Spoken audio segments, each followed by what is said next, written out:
Oi, eu sou a Flávia. Eu sou a Isabela. E você caiu no Angu de Grilo.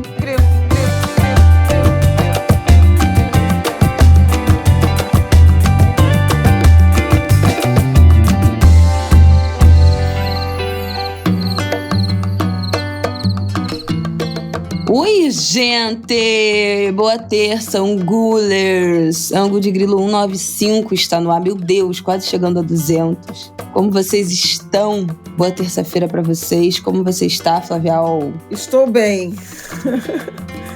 Tive um ótimo sábado e um domingo. E no domingo eu desmontei a árvore de Natal. Olha aí, mais um recorde quebrado. Eu nem sei se é um recorde quebrado. Sobe o som. É tetra! É Acabou! Gente, como é que pode 16 de julho? Eu já tinha defendido deixar e ir mudando a decoração, fazer decorações temáticas. Fazer uma de Páscoa, fazer festa junina, fazer um dia das crianças, entendeu? E fazer daquilo ali uma árvore da casa. Ponto. Apenas. Mas ela foi contra. Ela falou, eu vou desmontar. E aí, desmontou. Na madrugada de domingo pra segunda. Eu comecei, fui assistindo Fantástico e desmontando. Deu certo. Agora a sala ficou um vazio. É muito engraçado isso, porque é uma diferença. Pois é, não. 6 meses, né, de uma árvore de 1,80. Agora ficou um buraco. Tem que botar uma planta no lugar. Isso aí mole pra você também, né? Arrumar uma planta, né? Temos. Bom, Angulers, tem barulho de obra. Mas tem algo bonitinho no ritual, sabe? Eu reencontro os enfeites. Eu acho que eu já falei aqui, né? Que eu compro enfeite de Natal. Quando eu viajava, especialmente pro exterior, né? Quando você tinha férias de um mês? Pois é. E viajava pro exterior, eu costumava comprar enfeites de Natal. Além de caneca, coisas que talvez os Angulers não saibam. A meu respeito, a nosso respeito, né? A gente sempre traz imã de geladeira. É o que menos... Enfim. A minha coleção favorita é a de caneca, que começou em 1993. Aí, 30 anos de canecas. Olha aí, uma coleção de 30 anos. A gente podia fazer um vídeo exclusivo para os nossos apoiadores, você mostrando a coleção, né? Eu vou mostrar a primeira caneca, a mais valiosa caneca. Podemos gravar um vídeo fechado para apoiadores, olha aí. Essa semana vai ter episódio, hein? A gente vai gravar essa semana. Eu prometi semana passada. Essa semana a gente vai conseguir gravar. Vem aí o nosso episódio extra que a gente tá devendo. Então eu comecei em 1993, quando eu fiz minha primeira viagem internacional, trabalhando no Jornal do Comércio, para a Alemanha, a Heidelberg. Mas eu não comprei em Heidelberg, não. Esqueci agora o nome da cidade. Franca. Acho que não foi nem Franca. Acho que foi. Não? Não sei. Pode ter sido. É porque a gente ficou hospedado num lugar... Não, foi em Heidelberg, que era uma rua que era onde tinha um castelo e tal, e eu entrei numa loja, uma loja de departamentos e aí comprei essa caneca, que foi a primeira, que eu usava na minha escrivaninha para botar lápis, caneta, não sei o quê. E aí, a partir daí, toda vez que eu viajava, tu nem sonhava nascer nessa caneca. Mas eu lembro dessa caneca sendo usada de porta-lápis. Você usou isso durante milhões de anos. E aí, a partir daí, quando eu comecei a viajar, comecei a trazer caneca. E aí eu comecei também a ganhar caneca, porque muita gente que nem compreende o sentido, porque o sentido é uma lembrança de viagem, mas pessoas que viajaram para lugares onde eu nunca fui, me trouxeram canecas de presente. A gente acabou montando um espaço na casa que é dedicado a isso. Por que eu contei isso tudo, hein? Cada árvore de Natal. Pra falar que você coleciona coisa de árvore de Natal. Aí, quando eu viajo, eu comprava. E o exercício do desmonte é interessante, porque tem uma meia dúzia de enfeites que eu ganhei de presente, inclusive presente de pessoas que não estão mais aqui, e alguns que eu trouxe de viagem. Então, é legal olhar e lembrar, né, do momento da compra, de onde foi, com quem eu estava. Então tem todo um significado. Mas olha, dá muito trabalho montar árvore de Natal grande. Não, a minha é minúscula. Eu montei no meio de dezembro, desmontei no dia 6, já tava de saco cheio dela, deu dia 6, opa, vamos desmontar, desmontei. E a pequenininha é muito mais fácil, né? Pelo amor de Deus, eu tô ficando quase contra montar a árvore de Natal aí da tua casa. Mas no nosso Natal, precisa de uma árvore grande, nosso Natal dos desgarrados. Precisa de uma árvore. Mas vamos. Precisa de uma árvore. Mas tem que montar, desmontar, dia 25. Pois é. Se esperar passar o ano novo, começou o ano com ela montada, aí não desmonta nunca mais. Tem que pegar o embalo do Natal, montar e desmontar no dia seguinte. Vamos lá. Bom, minha gente, vamos começar esse ângulo de grilo falando sobre reforma ministerial. Tá? Um quais, um do que vai acontecer de troca-troca nos ministérios. A gente está em recesso parlamentar, então essas alterações, né, começariam aí a partir de agosto, quando voltam as atividades do Congresso, quando vão ser retomadas, votações que também são importantes. Então, vamos falar um pouco disso, porque tem a ver com ter mais apoio do Centrão para essas votações que vão voltar a acontecer. E aí, quais são esses ministérios que estão aí envolvidos nessa reforma? Vamos falar também da suspensão do programa das escolas cívico-militares. Esse foi um assunto que rodou bastante na semana passada e acho que vale a gente falar um pouco sobre isso. No nosso terceiro bloco, a gente faz aí um apanhado do que sobrou, dos assuntos que ficaram quicando e pendentes e quais são os nossos pop-ups para essa semana, se é que temos pop-ups para essa semana, que tá em recesso parlamentar, as coisas ficam mais devagar mesmo. Mas vamos que vamos então. Bom, vamos começar a falar de reforma ministerial. Eu tô aqui com uma matéria do Valor Econômico que faz um resumão, uma matéria dessa segunda-feira, a gente está gravando na segunda, que faz um resumão com previsões e informações de fontes, né, do que deve acontecer nessa reforma ministerial. A princípio, o PT e o PSB perderiam espaço para o Centrão. Mas tem alguns ministérios aí que, diz o Lula, que não abre mão de ter pessoas da sua confiança e as suas escolhas pessoais em certos lugares de liderança. Então, qual é a primeira informação aqui? Segundo apurou o Valor, a meta do Palácio do Planalto, né, do governo, com essas mudanças, é conseguir mais 50 votos do União Brasil, 30 do PP, 30 do PL e 30 do Republicanos. Então, é conseguir 140 votos ao todo nessas próximas votações no Congresso. E aí, isso se somaria, né, aos deputados do PT, PCdoB, da federação, né, coalizão, e PV, além de PSD, MDB, Avante, Podemos e Solidariedade, que são o partido que já estão votando juntos. Então, nesse grupo, somados com esses novos votos que seriam angariados, já teriam mais de 330 deputados. E assim consegue-se o quórum de mais de 308 votos para aprovar as medidas de interesse do governo. Então, quando for o caso de projeto de emenda constitucional, que são os 308 votos. Isso. Outros são maioria simples ou maioria absoluta. E aí, quais foram os primeiros ministérios, as primeiras trocas que começaram a ser aventadas, ou que foram levantadas nos últimos tempos? A gente já tinha falado aqui de uma pressão para tirar a Anísia Trindade, né, da saúde, acabou que isso não aconteceu. E aí agora tem as possibilidades, já foi aventada a ideia do Alckmin sair do Ministério do Desenvolvimento, Indústria, Comércio e Serviços e dar lugar para o Márcio França, que hoje é o titular do Ministério de Portos e Aeroportos. Tem uma possibilidade também da Luciana Santos, do PCdoB, que é do Ministério da Ciência, Tecnologia e Inovação, e para o Ministério das Mulheres,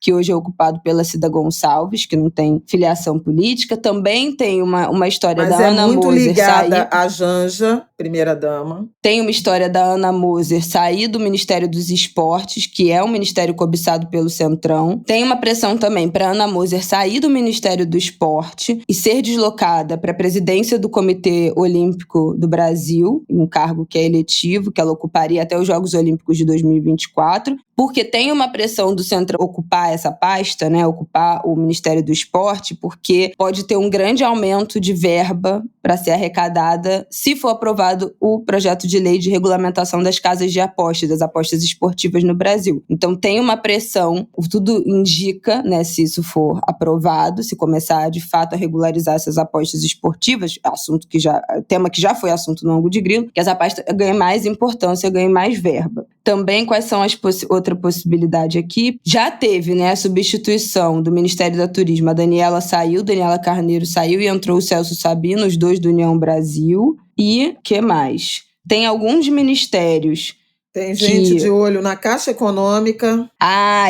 Tem também o Lula tá batendo o pé e não quer entregar de jeito nenhum o Centrão e a presidência da Caixa Econômica e o comando do Ministério do Desenvolvimento Social, que é o responsável pelo Bolsa Família. Tem uma pressão, né, de tirar o senador e ex-governador do Piauí, Wellington Dias, que é do PT, do Ministério do Desenvolvimento Social, colocar ele em outro ministério, mas o Lula tá batendo o pé que não quer dar o controle do Bolsa Família pro Centrão. Acho sábia a decisão, né? Tem algum que faltou, mãe, falar aqui? A Caixa, falamos. O desenvolvimento social eu vou comentar, também tratamos. Correios, né? É outro que é alvo de cobiça. E o Fundo Nacional de Desenvolvimento da Educação, o FNDE. E a presidência da Embratur também. A Embratur, que é o Marcelo Freixo. Então, primeiro ponto que eu gostaria de ressaltar, tenho feito essas ponderações também na Globo News, é o quanto ministérios ou cargos ocupados por mulheres são alvo dessa ofensiva. O Lula criou um ministério enorme, que foi, acho que muito na intenção de dividir para governar. Você faz um ministério inchado para justamente conseguir compor com essas forças e construir a coalizão. Por isso, 37 ministérios, né? Mais Banco do Brasil, mais alguns cargos, por isso tantos cargos. Num primeiro momento, ele fez acordo com o MDB e com a União, mas no caso da União Brasil, teve uma questão que foi: 2 ministérios são ocupados por indicações de Davi Alcolumbre, então do Senado, e o terceiro ministério, que era o turismo, da Daniela Carneiro, foi ocupado por uma motivação pessoal, da ligação do apoio que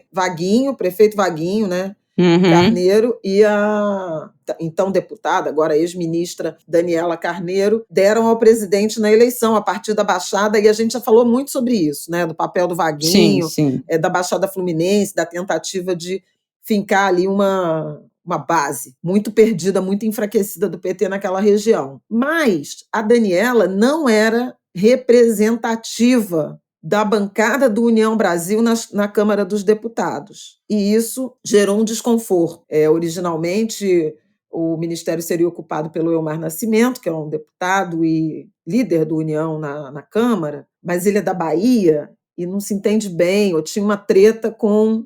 Olha eu usando treta com Jacques Wagner, Rui Costa, né, com a núcleo baiano do governo. E aí ele foi vetado.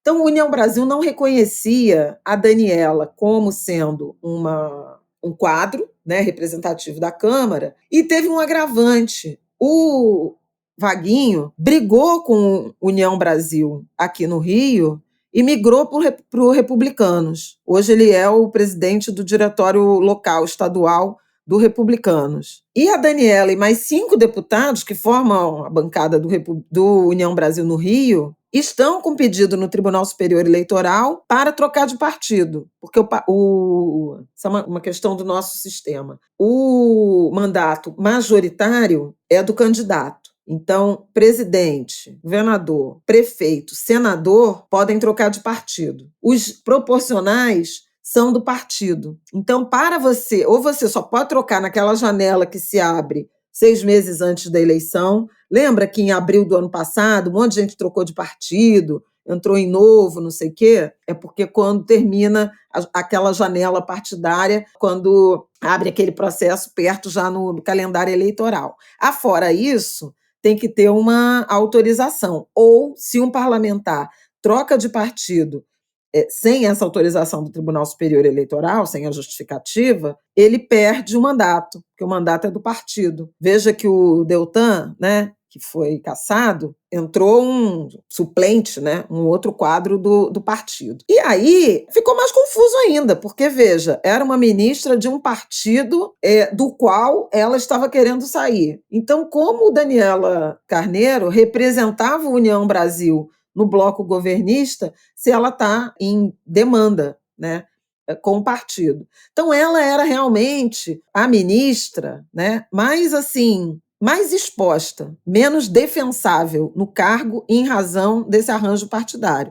Embora a União tenha ministros, por exemplo, o Valdez Góes, nem era da União, ele foi indicado estava no PDT. Parece que vai mudar de partido, mas, tipo assim, foi indicado pelo Alcolumbre, e o outro é o Valdez Góes, é da Integração Regional, o outro ministério é das Comunicações. Que é o Juscelino. Juscelino Filho, também indicado pelo Alcolumbre. Só que o Juscelino Filho, ele é deputado, ou foi, acho que ele é deputado, e ele tem um apreço da bancada, mas não tinha sido indicado pela bancada na Câmara. Então agora resolve-se a questão, Daniela saiu, vai assumir uma posição de vice-líder do governo na Câmara, deputada que ela foi a deputada mais votada do Rio de Janeiro, e entra Celso Sabino, um deputado da União Brasil do Pará, que é ligado ao Arthur Lira, ligadíssimo. São amigos, o Celso Sabino coordenou a campanha de Arthur Lira para a presidência da Câmara. Então, eles são muito próximos, não que ele não tenha sido próximo da Daniela Carneiro.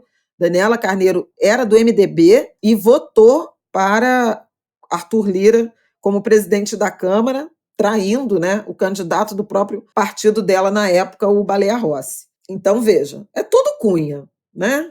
Todo mundo ali do grupo, mas o Celso Sabino muito próximo. E o Pará, né, gente? Eu tenho falado do Pará, vocês sabem, o tanto que eu sempre tenho mencionado o Pará, o Helder Barbalho, o Celso Sabino. Tem ambições, inclusive, de, muito provavelmente, aumentará a sua visibilidade a partir desse ministério, com o Pará estando no centro do debate da questão amazônica, né? Vai ter a reunião de chefes de estados, né, dos países amazônicos esse ano ainda. Vai ter a COP30 em 2025, em Belém do Pará. Então, gente, um deputado do Pará que vira o ministro do Turismo tem sua relevância. Qual é a questão? Houve uma tensão porque o União Brasil queria o Ministério do Turismo de porteira fechada, e isso significa levar junto a Embratur. Mas a Embratur, que é a Agência de Promoção Internacional de Turismo no Brasil, está com Marcelo Freixo, ela é uma autarquia, anda com relativa independência, é independente.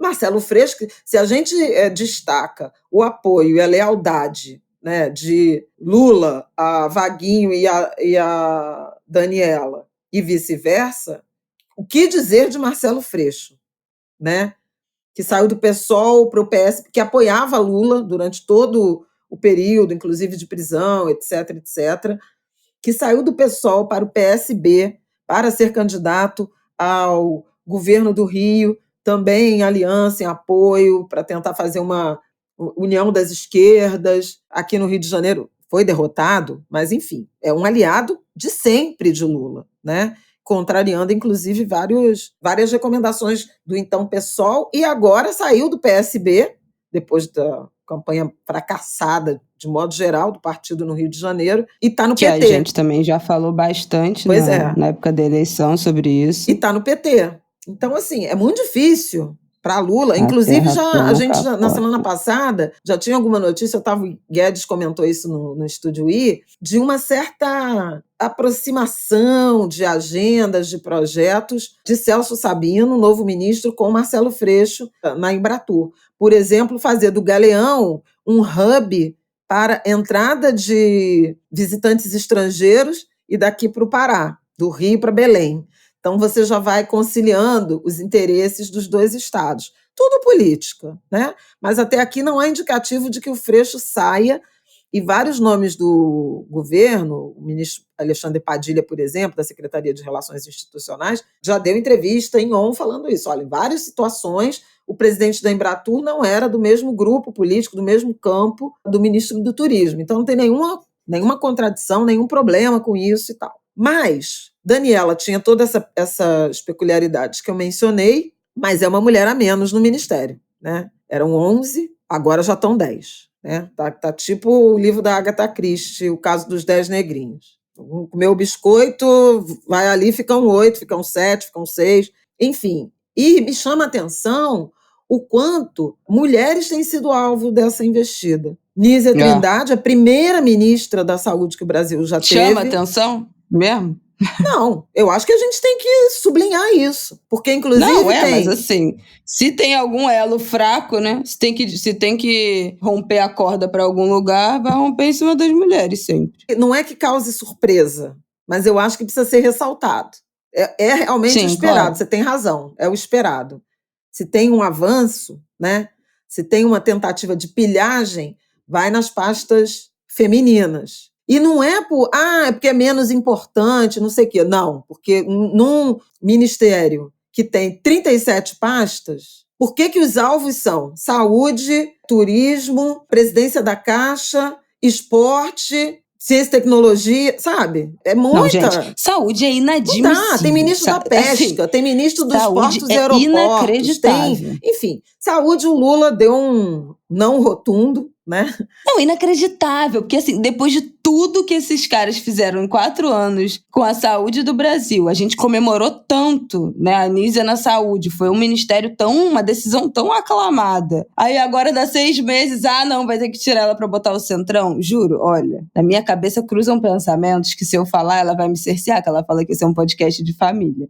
Então eu não posso falar, tá, Angulas? Mas vocês podem imaginar, é surreal, né? É surreal. A ministra saiu mais fortalecida ou menos enfraquecida, né? A ministra Nízia foi provocada, talvez orientada a falar um pouco mais, porque diziam assim, ela não está fazendo nada. Pô, não dá para dizer isso, gente. Quantidade de coisa, e a gente aqui tem falado muito de política pública de saúde, a retomada da vacinação, a bivalente, o farmácia popular que voltou, o Mais Médicos, sexta-feira passada, reinstituído em outras bases, inclusive em bases, hoje, superando críticas procedentes que eram feitas sobre a história dos cubanos não receberem a totalidade do salário.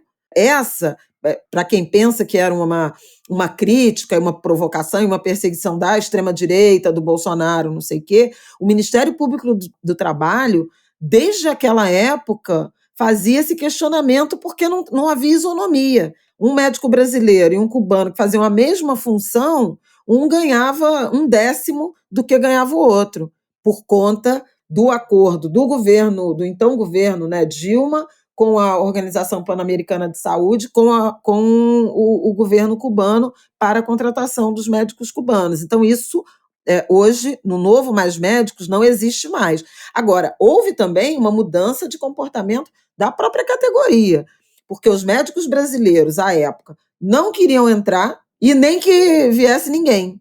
Exigiam revalida, era uma defesa corporativista.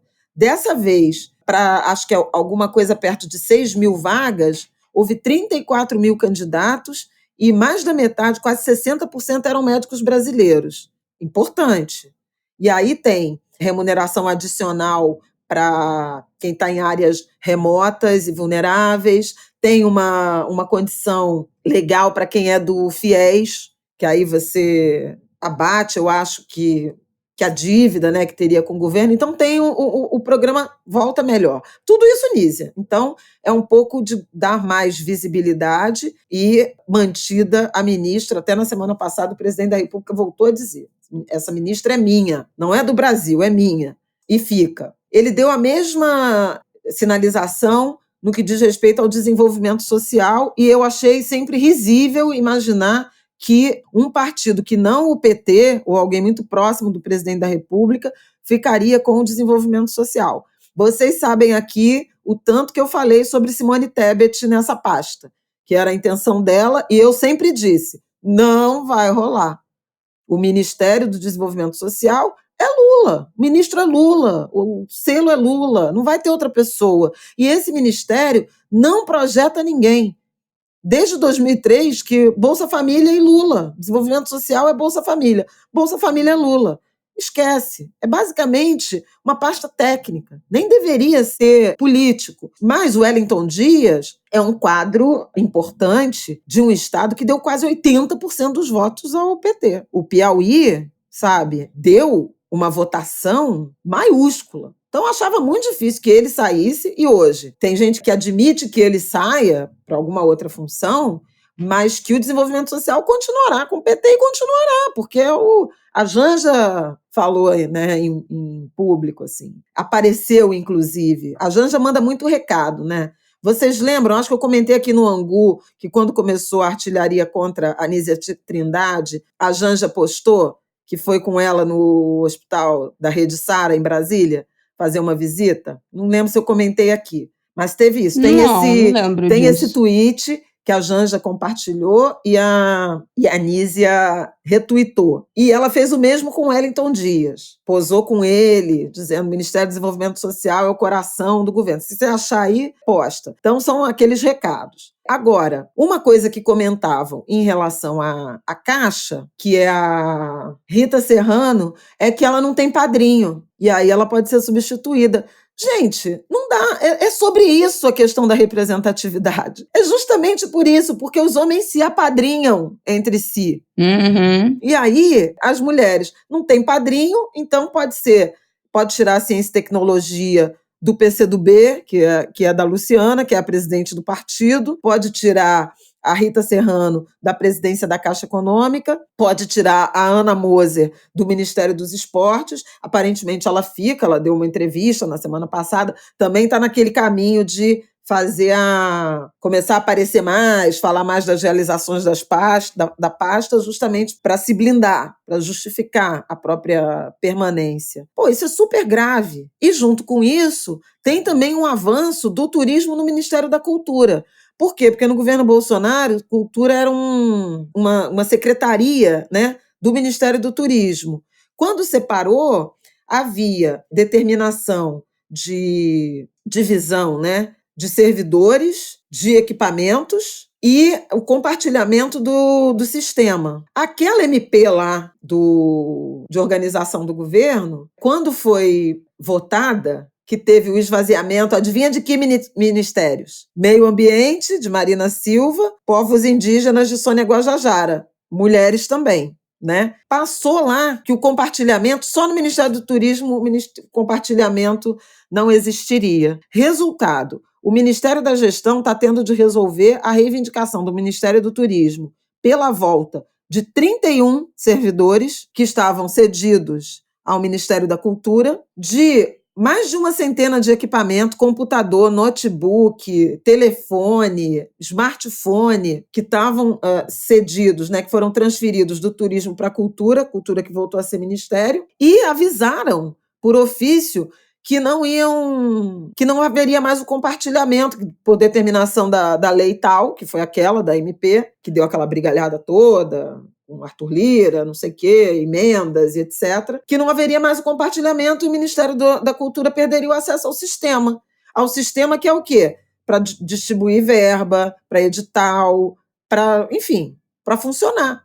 E aí o Ministério da Cultura, cuja ministra é Margarete Menezes, está sob o risco de um apagão em razão dessa pegadinha que foi lançada na lei da MP. Então é tudo de caso pensado e muito nessa direção de mulheres que não têm padrinhos. Ninguém estava cobiçando portos e aeroportos, ninguém estava cobiçando cidades, pesca, tudo isso é ministério, né? Mas assim, os das mulheres são sempre os citados. Então, acho que esse é um ponto importante. O outro ponto é verdadeiramente essa tentativa do Lula de fazer essa negociação com partidos e ter um pouco mais de conforto na tramitação das agendas parlamentares de interesse do governo.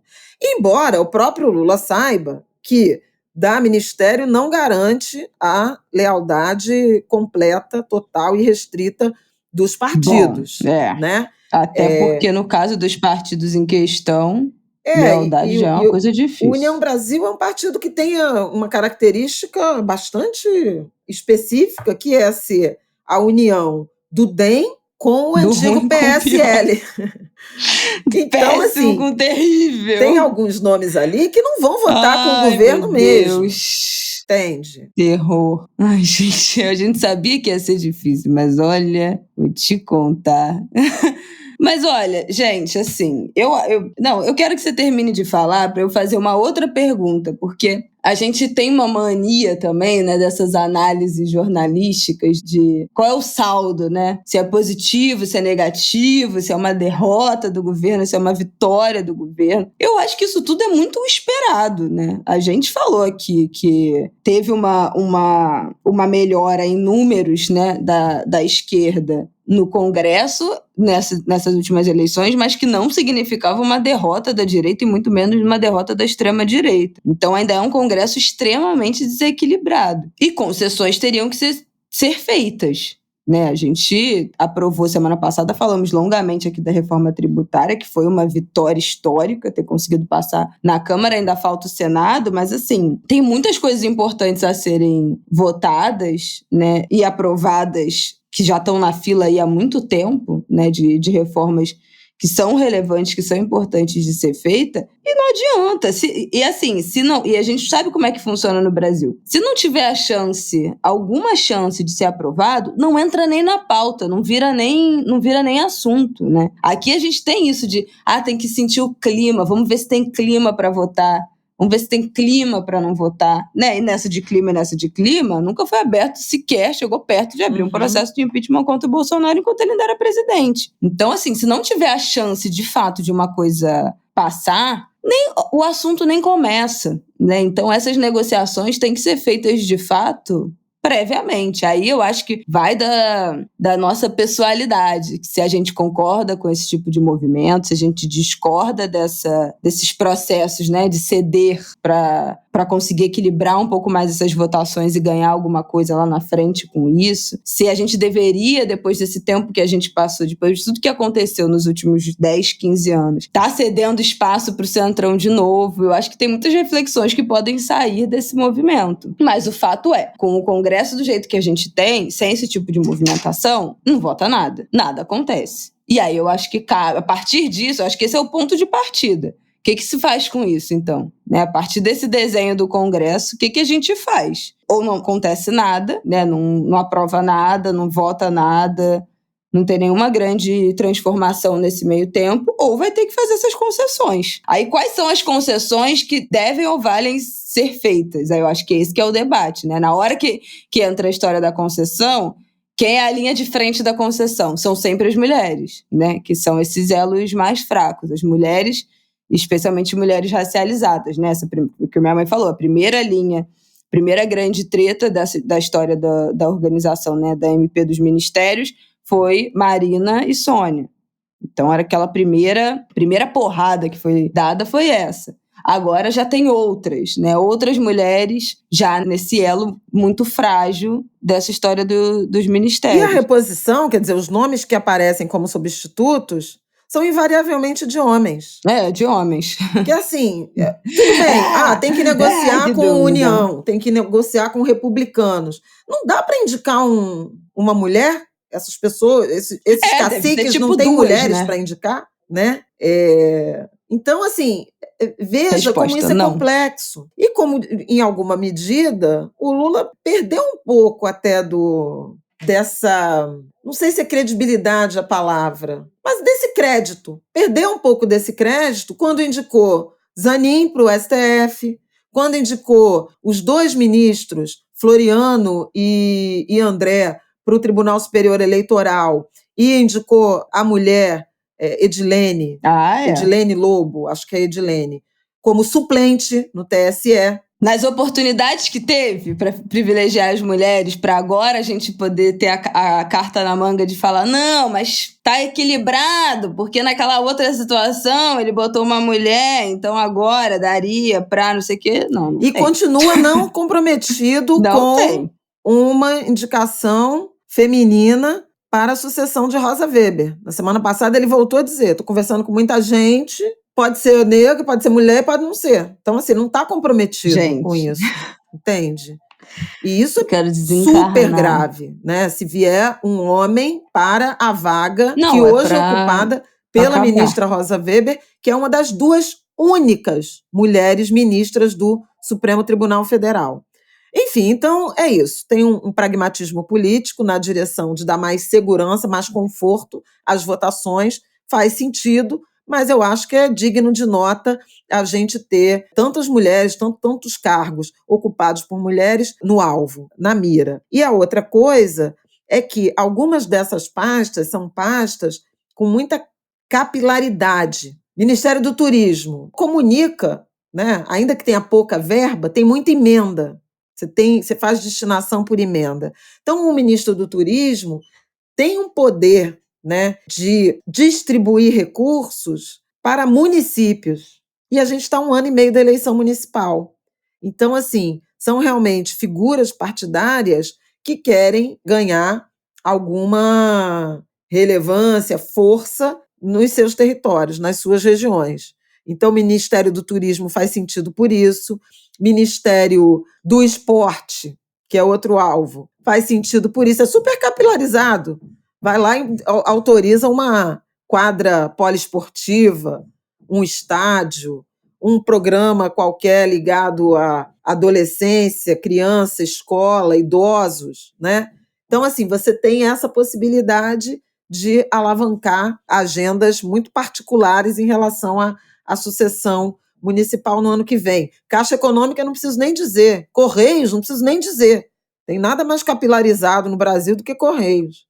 Talvez um grande banco, que eu não vou falar nome aqui, que eu não vou fazer merchandising de banco, mas onde tem Brasil tem uma agência bancária, onde tem Brasil tem uma estrutura dos Correios, que funcionam inclusive como posto de pagamento, né? Funciona como correspondente bancário. Não, a gente já defendeu muito Correios aqui naquela... Acho que deve ter mais de 1 ano, né? 2 anos, naquela pressão da privatização. Tem um episódio que a gente fala muito dessa importância oculta dos Correios, que vai muito além... Oculta para quem é da metrópole, né?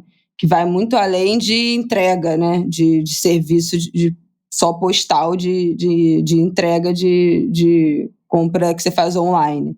Tem uma parte dos Correios que é extremamente importante. O Correios é o lugar onde você faz basicamente tudo, né? Nas cidades pequenas do interior. É banco, é lotérica. Correio e lotérica, né? É cartório quase, é tudo, né? Você resolve a sua vida inteira nos Correios. Recarga de celular, vê conta, benefício do governo, é tudo na agência dos Correios.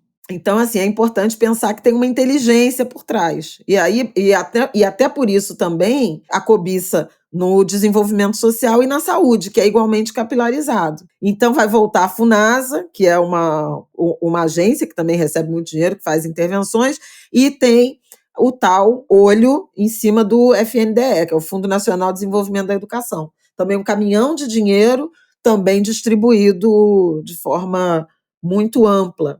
Então é isso, tem peso e contrapeso, dores e delícias.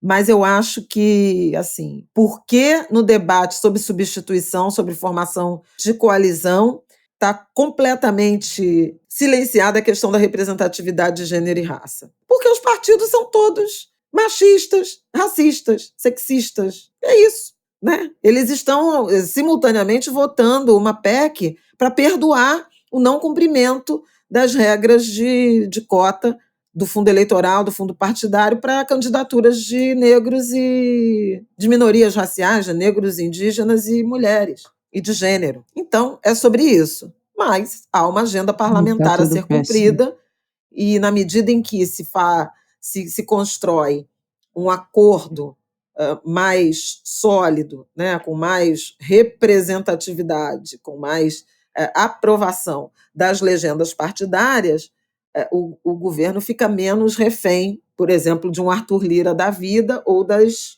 inseguranças, né, do processo legislativo, do processo de votação.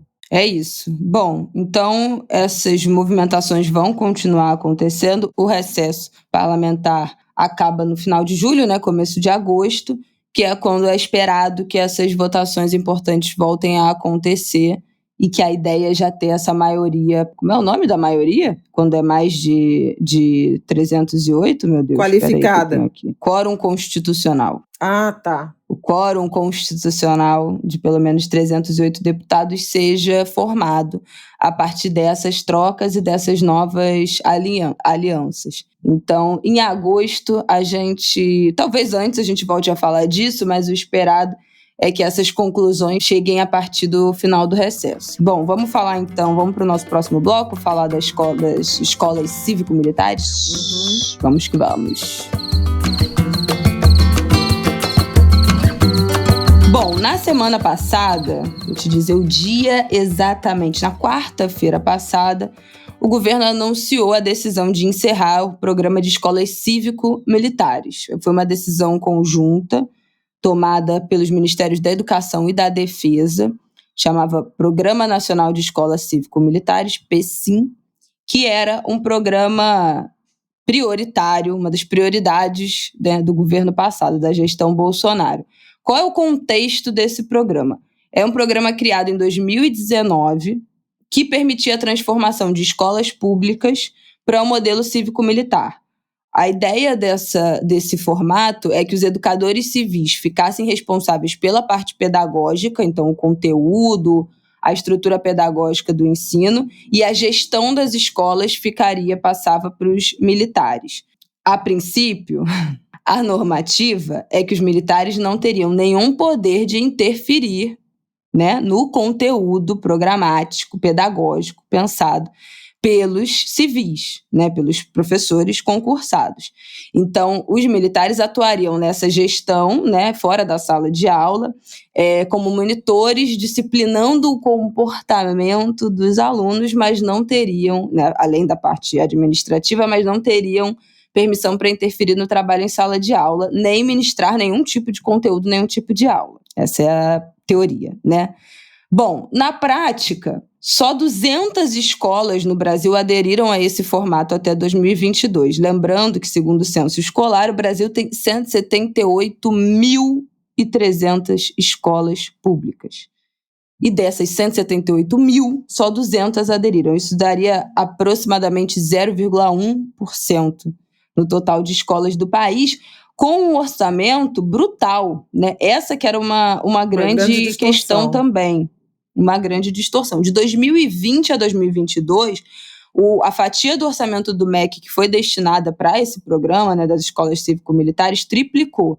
No primeiro ano de funcionamento, a verba era 18 milhões e a verba prevista em 2022 foi de 64 milhões de verba destinada para essa transformação desse modelo das escolas. E esse valor, isso aqui eu achei, é o fim, né? Esse valor é quase o dobro do montante listado para a implantação do novo ensino médio, que no ano passado foi de 33 milhões, o valor deslocado para, enfim, né, possibilitar a implementação do novo ensino médio, que, como a gente conversou, falou aqui, né, no ângulo anterior, no momento em que foi suspendido, né, o novo ensino médio, a grande questão era a implementação, né? A forma ou a falta de estrutura nas escolas, de treinamento para os professores. Eu acho que essa era a questão número 1, para implementar de fato esse modelo. Só 33 milhões de reais, gente, para a implantação do novo ensino médio, tendo no Brasil 178 mil escolas públicas, claro que não todas com ensino médio, tá? Mas é inacreditável, né, que a verba seja metade, um pouco mais da metade do que é destinada para a implantação dessas escolas cívico-militares, que não deu em nada, né? Só 200 escolas no universo de Brasil inteiro que fizeram essa transformação. Bom, esse era um programa... Mas com ajuda federal. Tem mais que é mantido por estados, acho que chega a 600. Mas aí a questão desse informe, né, dessa revogação pelo governo federal, tem a ver com isso, com cessão de recursos e indicação de remuneração de militares, né, e o uso dos militares das Forças Armadas. 13 estados... Tem uma né? última coisa que eu queria falar, é que o objetivo desse programa, que foi viabilizado por decreto, né, tem até essa discussão, um discurso... Foi do Camilo Santana, não foi? Que fez esse discurso que até viralizou nas redes sociais, falando essa foi uma decisão, uma medida que foi Foi feita por decreto, não passou pelo nosso plenário, não teve discussão de qual modelo que esse programa implantaria ou tentaria implantar, não teve nenhum tipo de pesquisa, de ouvir os professores, de ouvir a comunidade escolar, a sociedade civil sobre esse tipo de programa. Então foi um decreto completamente vertical, né, de cima para baixo, e que tinha como objetivo, segundo o projeto, diminuir a evasão escolar e inibir casos de violência escolar a partir da disciplina militar. Eu não poderia discordar mais ou concordar menos com uma solução para essas duas coisas do que a disciplina militar. Mas, enfim, como o programa ficou com Deus, eu não vou nem entrar nessa discussão, porque, né, a princípio, teoricamente acabou. E aí é isso que você ia falar. A partir do momento em que isso foi anunciado, vários estados falaram que vão manter as escolas que já foram transformadas nos seus estados. No Rio de Janeiro, inclusive, o Cláudio Castro, o governador, falou que tem 16 unidades no estado do Rio que trabalham com essa gestão compartilhada, com Forças Armadas e Militares, atendem quase 10 mil alunos, e que vão manter essas escolas que já existem nesse formato. Diz o Cláudio Castro que a ideia, que a estratégia é ampliar. Bom, o Eduardo Paes só falou que a escola cívico-militar carioca que tem no bairro do Rocha, aqui no município do Rio, será mantida. Ele foi bem menos enfático e animado do que o Cláudio Castro nessa manifestação. E vários outros estados também falaram que vão manter os seus programas. Então, queria que você comentasse a partir disso, Flávio. Primeiro, não chega a ser surpresa, mas acho que é digno de nota também, que os estados que se apressaram em dizer que vão manter ou eventualmente ampliar essa rede de escolas cívico-militares são os que estão na mão da direita e da extrema-direita. Tarcísio foi o primeiro, mas Santa Catarina, eu acho que indicou, Paraná indicou, você vai vendo, acho que Minas Gerais também, o Zema. Então você vê muito claramente essa correlação entre governos de direita e de extrema-direita, portanto, em alguma medida, entre bolsonarismo, no limite, e esse modelo de educação, né? E nessa linha tem um pouco de similaridade com o que aconteceu quando daquela crise aguda de abril, maio, de violência contra escolas. A gente já aprendeu que é contra escola ou as escolas. Lembra que o Flávio Dino, mesmo sendo um ministro de origem de... Eu falei violência escolar, né? Que está aqui na matéria do G1. Falou o quê? Não, porque eu falei aqui que o objetivo era inibir casos de violência escolar.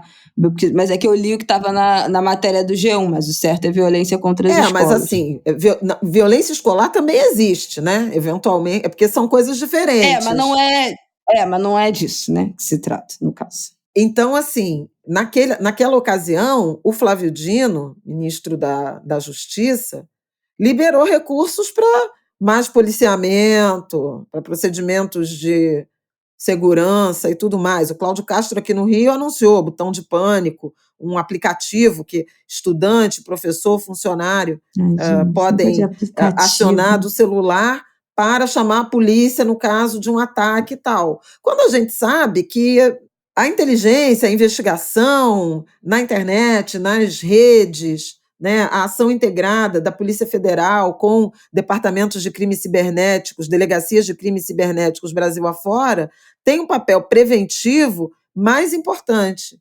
E a comunidade escolar na direção de uma cultura de paz, sem bullying, sem racismo, sem misoginia, sem LGBTfobia, enfim, tudo isso que a gente sabe. Mas vários desses governadores, naquela ocasião, anunciaram aumento de policiamento.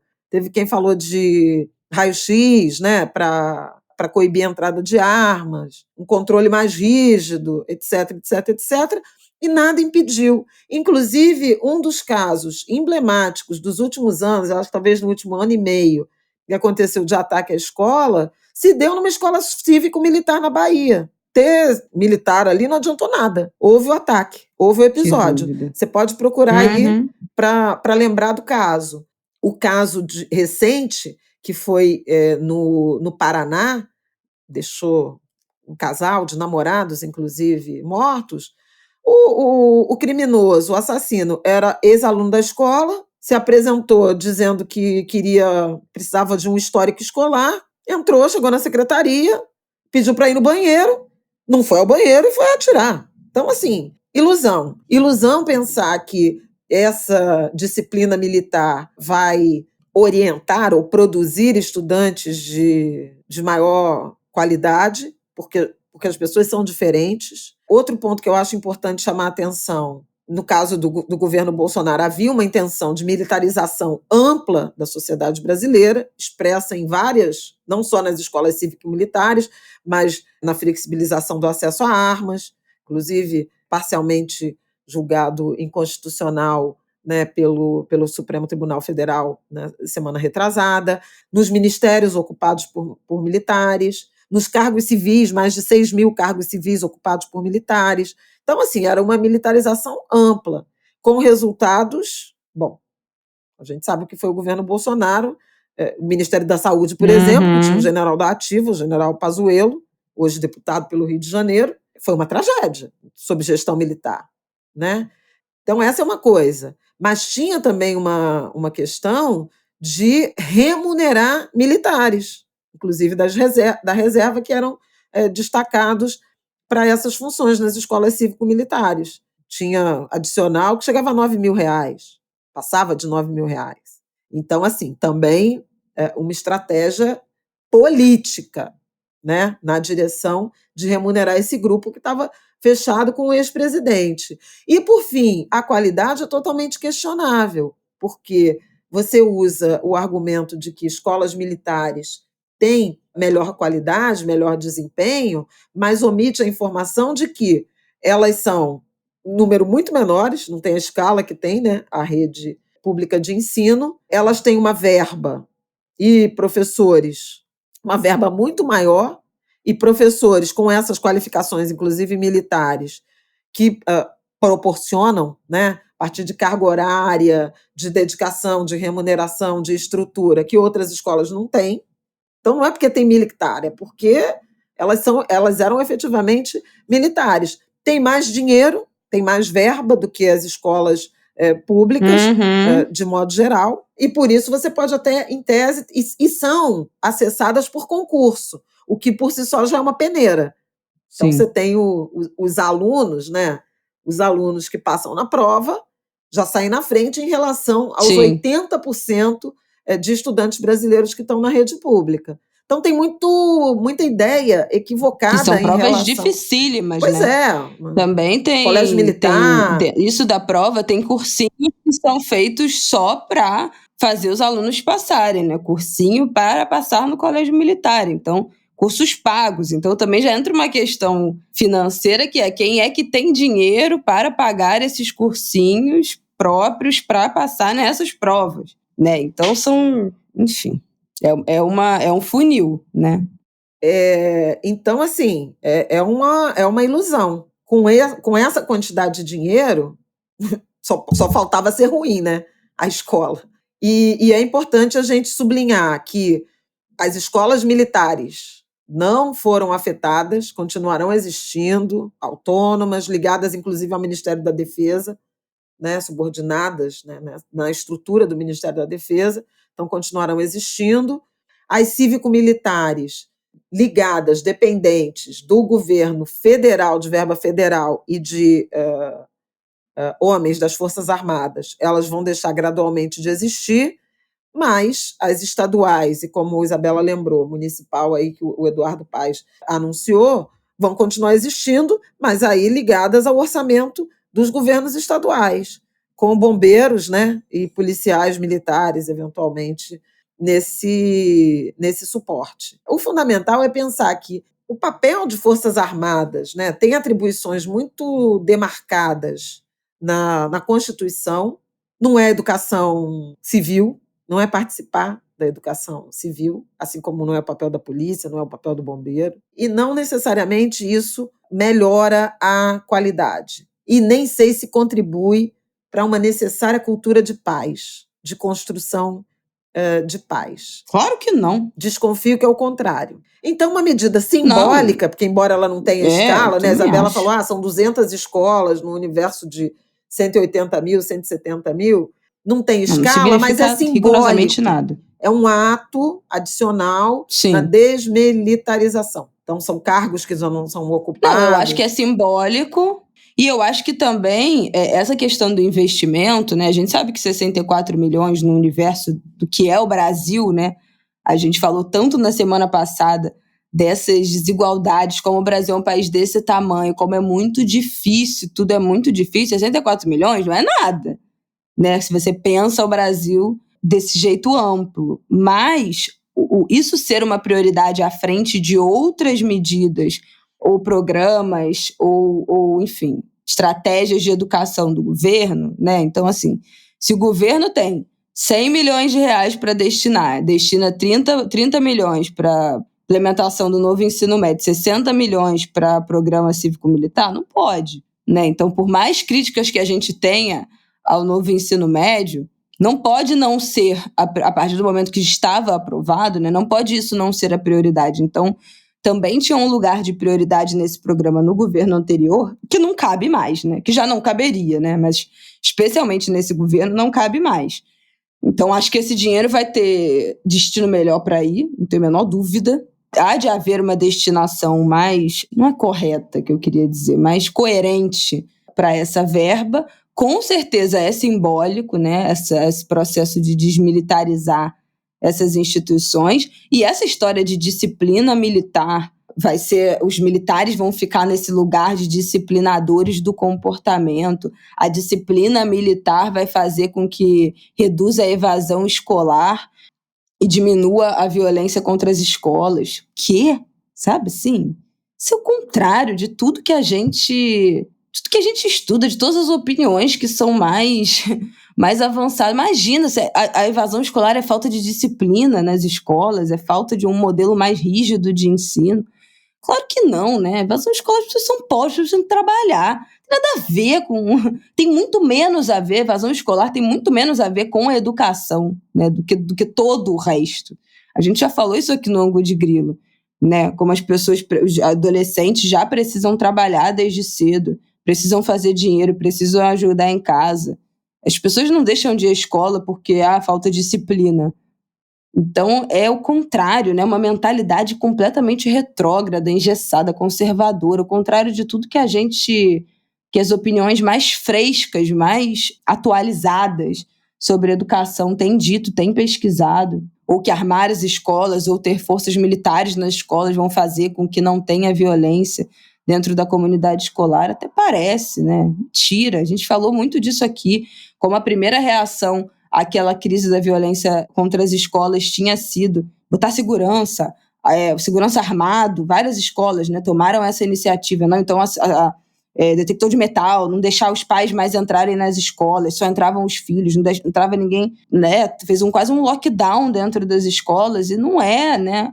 Tem que trazer as pessoas cada vez mais perto da comunidade escolar, sensibilizar os alunos, outra prática de aproximação, tratar a sociedade como um todo, né? Contra essa misoginia, contra esse neonazismo, contra o racismo.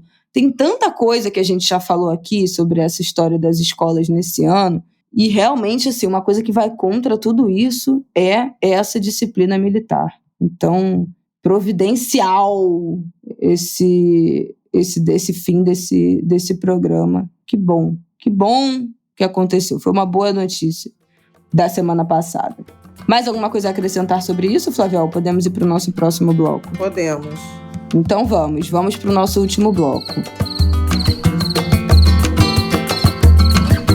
Temos mais alguma coisa para falar nesse último bloco? A verdade é que eu chamei ele, mas eu não sei se a gente tem de fato mais alguma coisa para tratar aqui nesse Ângulo de Grilo. Quer passar a tua agenda dessa semana? Não, eu acho que é uma coisa que a gente precisa ficar de olho, e acho até que pode ser pauta para um bloco do Angu na semana que vem, dependendo do desenrolar dos acontecimentos, que é a greve, né, dos atores de Hollywood. Os roteiristas já estão em greve há 2 meses, né? O que começa a comprometer as produções, né, de séries, de filmes e tal. Na semana passada, o Sindicato dos Atores, Atrizes, Artistas, resolveu aderir à greve por unanimidade. E aí parou tudo. E no fim de semana eu li que o Tom Cruise aderiu à greve e interrompeu a última fase de gravações do Missão Impossível 39, sei lá. Que seria o último. 57. Mas é incrível, um cara como o Tom Cruise. E aí Bárbaro. tem comprometimento das produções e comprometimento de lançamentos também. E tudo está por trás do streaming, da repartição desequilibrada, né, dos recursos para uma plataforma cada vez mais utilizada, e a inteligência artificial, algum tipo de regulação. Então, acho que é importante, não sei, pode ser que... Vamos olhar como é que isso vai evoluir, mas acho que é um tema super importante, é um tema para a gente que é produtor de conteúdo, né, e que está ligado a essa indústria cultural, midiática, cultural, também observar, né? Eu acho que daí deriva, inclusive, uma reflexão sobre sobre o enfraquecimento dos sindicatos. Essa decisão do sindicato, dos artistas, dos atores, dos roteiristas dos Estados Unidos mostra uma força que essas categorias não têm. Eu sou sindicalizada e cada vez vejo menos jornalistas sindicalizados, mesmo quando eu fiquei um tempo como PJ, né, sem ter vínculo seletista, de 2015, quando eu fui demitida do Globo, até 2020, eu mantive meu vínculo sindical. Eu sou associada também à Associação Brasileira de Imprensa. Então, assim, eu tenho uma... Eu reconheço, embora não tenha não mais, né, uma rotina de frequência a assembleias e tudo mais, pela absoluta falta de tempo, mas eu tenho um nível de participação, de associativismo, e acompanho, participo das eleições, enfim, minimamente. E me chama a atenção quando, nesse momento de muito risco, né, de transformações muito intensas, como a gente está, como categoria profissional, categorias profissionais tão mal representadas, em particular nessa área da indústria cultural. Veja, o Sindicato da Enfermagem é super forte, né? Está fazendo uma baita pressão, né, como categoria, na questão do piso. Uma luta de décadas, mas uma luta que passa muito pela representação sindical. E a gente vê um enfraquecimento muito grande. Se a gente pensar no movimento dos entregadores, eles não são organizados do ponto de vista sindical, mas construíram uma compreensão de classe super importante, no momento em que você fica completamente refém das plataformas. Então, assim, você tem lideranças que emergem. O exemplo mais visível assim é o Galo, né? O Galo de Briga, que, aliás, deu entrevista para o Mano Brown, no Mano a Mano. Vale a pena assistir. É um cara extraordinário, sabe? Então, eu acho que deriva. Eu ia falar, vai ter um bloco na semana que vem, já estou falando tudo. Mas, assim, não sobre o sindicato... Não, né? Não sobre o sindicato, não sobre o pleito objetivo dos artistas e roteiristas, mas sobre essa questão da representação e de como não ter essa representação fragiliza, né? Categorias profissionais, fragiliza trabalhadores. Mas eu acho que a gente vai precisar voltar para refletir sobre o que significa inteligência artificial. E aí, assim, esse movimento trabalhista é um vértice, tem muitos pensadores escrevendo, fazendo provocações, trazendo isso, né, sobre uma ética. Você teve o episódio polêmico, né, um debate intenso, que envolve também essa questão do uso da inteligência artificial, quando do anúncio dos 70 anos da Volks com a Maria Rita e com a Elis. Então, também teve esse desdobramento, direito à memória de quem morreu, o uso de inteligência artificial na propaganda. Teve uma publicidade também na França que gerou uma mega comoção, que foi o comercial de um canal de TV, acho que de esportes. Eu acho que um canal de esporte, mas pode ser um canal que vai transmitir a Copa do Mundo feminina. E aí eles fizeram um anúncio, podemos até botar no Angu, eu tenho ele aqui, para a gente discutir mais adiante. Eles usaram inteligência artificial para mostrar grandes lances do futebol, né, e botando os craques franceses. E depois eles desconstruíam, mostrando que aquela jogada não foi do Mbappé, foi de uma jogadora feminina, não sei o quê. Uhum. E era um pouco para fazer o enfrentamento, para desconstruir a ideia de que grandes jogadas e grandes emoções só estão presentes no futebol masculino. Porém, substituiu as mulheres por homens para chamar a atenção, não sei o quê. Mega debate. Então, assim, eu acho que, a partir desses episódios recentes, fica aqui uma introdução para um bloco do Angu, que, de repente, a gente pode chamar alguém ou investigar mais textos, coisas que estão sendo escritas sobre isso. O Eugênio Butti é um dos que mais tem escrito, é um grande intelectual, professor brasileiro, que tem feito reflexões super importantes. Yuval Harari. Yuval Noah Harari. Ele é o cara Harari. mais... o estado da arte, assim, dessas questões de filosofia. E ele tem escrito de uma forma muito crítica sobre essa questão dos perigos da inteligência artificial e tal. E tá todo mundo muito assombrado. Eu nunca entrei no chat GPT, né? Eu nunca entrei, nunca usei. Mas, assim, quem usa... Outro dia o Daniel estava contando dessa experiência, o Daniel Souza, comentarista no Estúdio I e também do Petit Jornal, que a gente de vez em quando fala deles aqui. Uhum. Ele é usuário direto. E ele vai percebendo quanto a ferramenta vai se aperfeiçoando, né? Vai aprendendo. Ela exatamente. Aí ele pediu para o chat escrever um artigo sobre determinado tema como se fosse o Arthur da Pieve. E o troço escreveu. E o da Pieve leu e falou assim, olha, eu me vejo em vários pontos aqui, disso aqui mesmo, essa palavra, esse jeito essa premissa, não sei o quê, não sei o quê. Aí, não satisfeito, ele falou assim, mas eu quero que seja o da Pieve escrevendo sobre isso em italiano. Ele traduziu para o italiano e diz que as traduções são perfeitas. Você põe, agora transforma isso aqui em inglês, em francês, em árabe.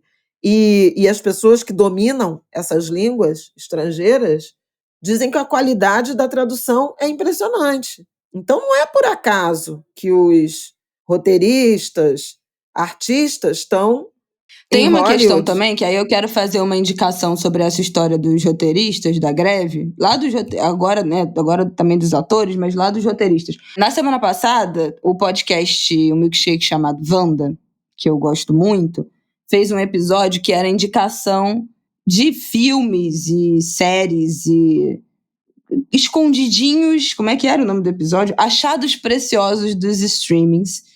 Chamaram a Aline Diniz e o Roberto Sadovski para indicar filmes e coisas que eles acham que estão pouco vistos, que são preciosidades escondidas lá nos streamings. E aí, o Sadovski, que é um crítico de cinema, enfim, né, dessa indústria de entretenimento, e ele fez uma longa fala no início, muito interessante, explicando melhor por que essa coisa essa greve dos roteiristas, essa insatisfação se deu. Então, são muitas coisas, mas ele fala muito também dessa história do pagamento dos royalties. Não estava mais sendo rentável para vários... Os roteiristas não estavam ganhando quase nada de royalties pelas séries que estavam no ar, que continuavam nas plataformas, que eram reprisadas. Antigamente, só de uma série estar reprisando e estar sendo passada na televisão, eles ganhavam uma grana. Hoje em dia, no streaming, isso não paga quase nada. E também os streamings, vendo que eles estavam pagando royalties para os roteiristas, atores, enfim, né, para todo mundo, só por uma série estar catalogada lá, eles começaram a deletar as séries. Então, tem série que acabou de ser lançada, não deu muita visualização, as pessoas não assistiram, e elas são simplesmente apagadas dos streamings para não ter que pagar royalties para essas equipes. Elas são tiradas do ar e você não acha em lugar nenhum. Então é como se aquela série jamais tivesse acontecido, né? Então tira-se um conteúdo do ar porque não tem condição de pagar. Então é um modelo que já nasce fadado ao fracasso, né? Esse modelo também dos streamings, de assinatura. A cagada que está sendo com a história da Netflix, quanto eles estão perdendo de assinante com esse negócio de limitar, né, o acesso à história do plano, né, do familiar, que tem que ser da mesma casa, não sei o que lá. Então, o Roberto começa essa introdução sobre esse assunto, eles cortam logo o assunto, porque, enfim, estão lá para falar de outra coisa, mas aí ele fez uma coluna, escreveu uma coluna no Splash do UOL, ele tem uma coluna lá, que ele fala disso, por que a greve, como é o título? Greve em Hollywood, por que a paralisação pode ser boa para o cinema. Então, ele também reflete um pouco, vou deixar o link aqui nos nossos stories, no nosso descritivo do episódio, com essa coluna dele e do episódio do Wanda, que ele começa, fala um pouquinho também sobre isso, que tem coisas ali que eu não tinha a menor ideia. Imagina, eu tô super por fora desse assunto. Bom, outra coisa que eu queria falar dessa semana é que começa a Copa de Futebol Feminina, né? Começa no dia 20 de julho, que é essa próxima quinta-feira. O primeiro jogo do Brasil é na segunda-feira que vem. Já tem todos os horários, todas as chaves. O governo deu ponto facultativo, né, nos dias de jogo. Então, as repartições públicas vão poder liberar os seus funcionários ir retornando, sei lá como é que funciona o ponto facultativo, mas achei ótimo. É o único jeito das pessoas assistirem, disso ter visibilidade, né? A gente fala tanto como o futebol feminino é invisibilizado no Brasil, que é um país melhor ainda no futebol feminino do que no masculino, gigante, né? Tô animada para essa Copa, vai ser cedo, né? A grande questão é que, como é uma Copa na Nova Zelândia, o negócio é cedo demais. Vai estar passando na TV aberta, na TV fechada, né, Globo, vai passar na Cazé TV, então Casimiro, sempre citado aqui, vai transmitir a Copa Feminina, no Globoplay também vai passar, Sport TV e na TV Globo aberta. 32 seleções, o Brasil começa, o primeiro jogo do Brasil é no dia 24, às 8 horas da manhã. Então pelo menos não é tão cedo assim. Eu estava com a impressão de que seria uma coisa mais de madrugada. 8 horas da manhã, na próxima segunda, a estreia do Brasil na Copa Feminina. Vamos acompanhar, vamos prestigiar, vamos torcer pelas nossas girls do futebol feminino. E tem mais alguma coisa para a gente fazer aqui um pop-up das próximas datas? Fala do seu evento dessa terça-feira, que você vai fazer uma live. Hoje terça, 18, 19h30, eu faço uma live. Fui convidada por Conceição Evaristo, minha deusa, minha maravilhosa, para fazer a live de apresentação da Casa Escrevivência Conceição Evaristo, que vai ficar ali na região portuária do Rio, né? No velho Rio de Janeiro, na região da Praça Mauá, do Cais do Valongo, do Morro da Conceição, que ela fala, vou lá no morro, ela mora no morro, o morro é dela, né? Da Conceição, ela não fala Morro da Conceição. Vai ter transmissão pelo YouTube e a gente vai falar desse projeto lindo. Eu estou muito emocionada, porque a Conceição me convocou para esse papo. Quarta-feira tem mesa com Jurema Werneck, Érica Malunguinho e Fernanda Felisberto. Tem um showzinho com a Marina Iris, que eu já falei muito bem do novo álbum dela. O álbum dela é horrível, né, gente? Mas é uma lindeza. Eu queria deixar também um carinho para Olívia Santana, que esteve no Rio no fim de semana. Olívia é maravilhosa, foi secretária do Trabalho lá na Bahia. Eu já fiz mesa com ela. Foi por ela, aliás, por causa dessa mesa com ela, que eu conheci a juíza Adriana Cruz, que vem a ser irmã da Eliana Alves Cruz, juíza federal maravilhosa. E a Olívia foi depois a primeira deputada estadual negra eleita na Bahia, em 2018. Gente, vocês acreditam nisso? A primeira mulher negra eleita deputada estadual na Bahia foi a Olívia. E ela lançou um livro chamado Mulher Preta na Política. E é um livro da maior importância. Ela veio ao Rio, lançou no sábado, no Festival Latinidades. Eu estava fora da cidade, não consegui estar com ela, mas, assim, super recomendo, porque ela faz um mergulho sobre essa questão da necessidade de representatividade política, mas mais do que isso, né? Da proteção. Esse é o salve que eu queria deixar para minha querida Olívia Santana. Agora, a outra coisa, aí deixar um abraço muito, muito, muito, muito forte para minha amiga e mestra, Sueli Carneiro, para a equipe Guelé 10 e para todo o movimento de mulheres negras, né? Pela passagem precoce da Solimar Carneiro. Ela foi presidente de Guelé 10 por vários anos.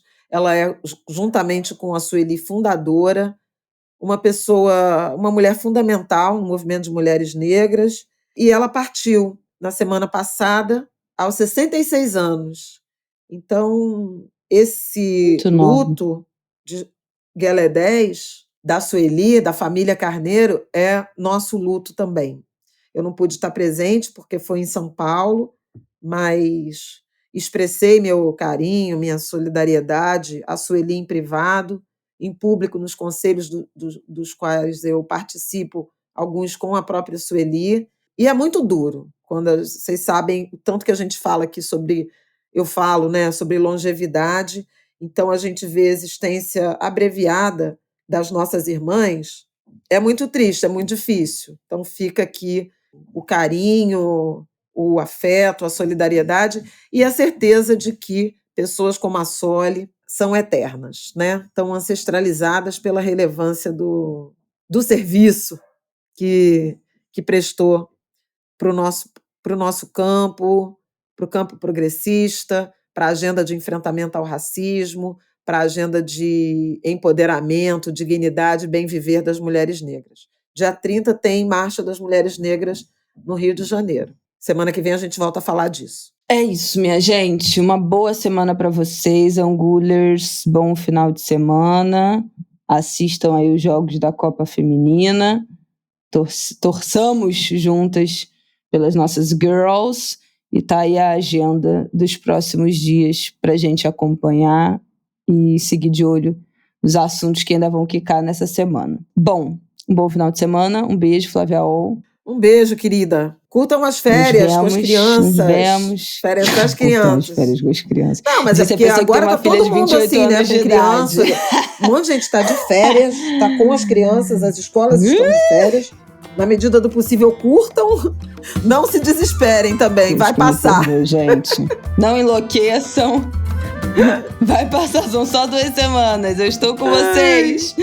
Angulers que estão com criança pequena em casa. Coragem, força, orando pra passar rápido. Gente, o meu tá na colônia de férias, né? Educação infantil. Tem colônia de férias aí nessas 2 semaninhas. E ele está lá plenamente, com horário reduzido, né? Em relação ao quanto ele fica no ano regular.